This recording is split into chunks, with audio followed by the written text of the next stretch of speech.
नमस्कार. मी मोरेश्वर. हाय महाराष्ट्रामध्ये आपलं स्वागत आहे. महापालिका निवडणुकांसाठी उमेदवारी अर्ज भरायला सादर करायला अंतिम मुदत 30 डिसेंबर आहे. 30 डिसेंबरला आता अवघे 4 दिवस उरले आहेत. परंतु कोणत्याही पक्षाचे, सत्ताधारी विरोधक कोणत्याही बाजूचे, युती आघाडी कोणाची अजून उमेदवार ठरलेले नाहीत. जागा वाटपही नुसती चर्चा सुरू आहे, कुठलंही फायनल झालेलं नाही. त्यामुळे गोंधळाची परिस्थिती आहे. मुंबईमध्ये भाजप आणि शिवसेना यांच्या युतीच्या जागा वाटपाची चर्चा अजून सुरूच आहे. त्यामुळे दोन्ही पक्षाच्या नेत्यांनी जागा वाटप आणि उमेदवारांची यादी घोषित करण्याचं टाळलं आहे. जागा वाटपाची आकडेवारी रविवारपर्यंत जाहीर होण्याची शक्यता आहे. रविवार.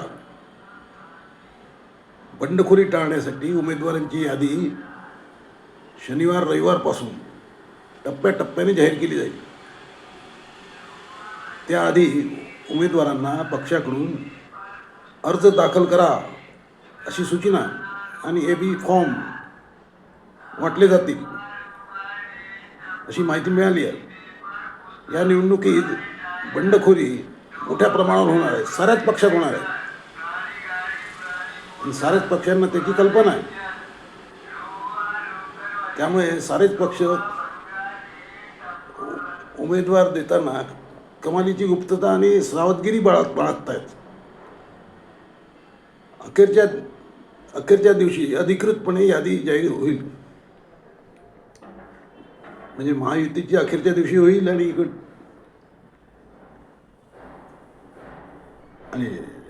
ठाकरे बंधूंची बहुतेक शेवटच्या दिवशीच येईल ती. कारण प्रत्येकालाच बंडखोरांची भीती आहे. आपल्याकडे तिकीट दिलं नाही तर तो दुसऱ्या पक्षात जाईल, तिथलं तिकीट घेईल, ही भीती आहे. मुंबईमध्ये शिंदे सेना आणि भाजप युती आहे. यात शिंदे सेनेने गेल्या निवडणुकीत जिंकलेल्या 84 जागा देण्यास भाजपने नकार दिला आहे. गेल्या निवडणुकीत शिंदे सेनेने 84 जागा जिंकल्या होत्या. त्या जागा द्यायला आता भाजपने नकार दिला आहे. त्यामुळे शिंदे नाराज आहेत, शिंदे रुसले आहेत अशी माहिती आहे. शिंदे सेनेने 125 जागांची मागणी केली आहे. 125 जागा शिंदे सेनेने मागितल्या आहेत. सुरुवातीला भाजपने 60 जागा त्यांना देण्याची तयारी दाखवली होती. मग हळूहळू वाढवत आहेत. सध्या 75 जागा भाजप द्यायला तयार आहे शिंदे सेनेला. परंतु शिंदे सेनेला 100 जागा किमान पाहिजेत. 100च्या खाली उतरायला शिंदे तयार नाहीत. त्यामुळे आता हा जागा वाटपाचा तंटा कसा काय सुटतो ते पाहावं लागेल. विधानसभेच्या सूत्रानुसार काही जागांवर भाजपकडून उमेदवार आयात करून त्याला शिवसेनेचे तिकीट देण्याचा तोडगा काढला जाईल अशी माहिती आहे. परंतु हा शेवटचा भाग झाला.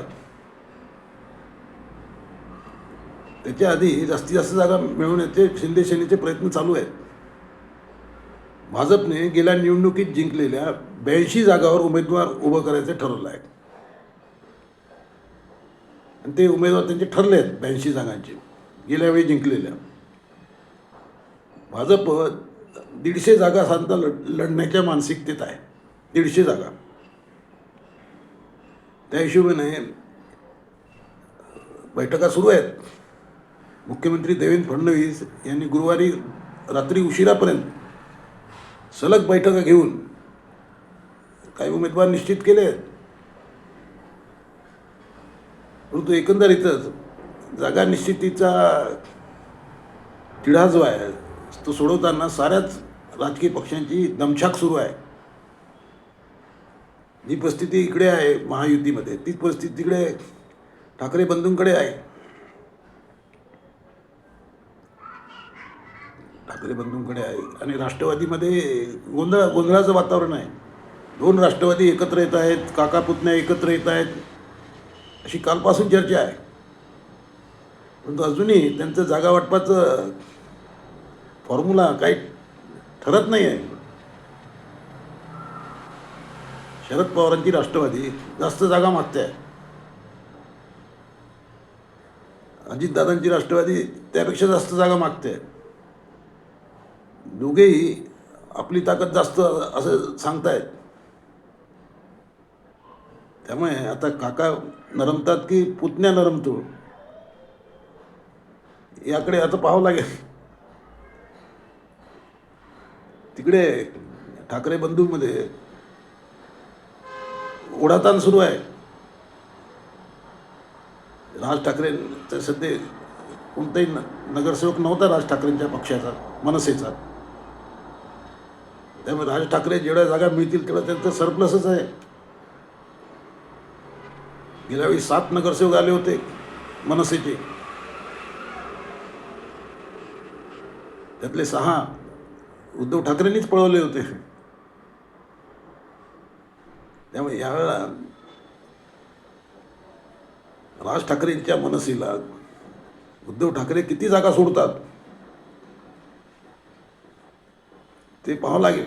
पण सध्या तरी हा आकडा गुप्त ठेवण्यामध्ये दोघांना यश आलेलं दिसतं आहे. कारण नेमक्या राज ठाकरेंना किती जागा मिळणार हे अजूनही कोणी छाती टोकून सांगू शकलेलं नाही.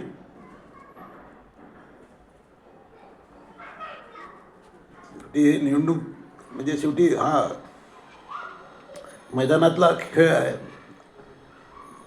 निवडणुकीचा आखाडा आहे. आणि इकडे जागा वाटपाचा आखाडा सध्या सुरू आहे. कोण बाजी मारते ते पाहायचं. नमस्कार.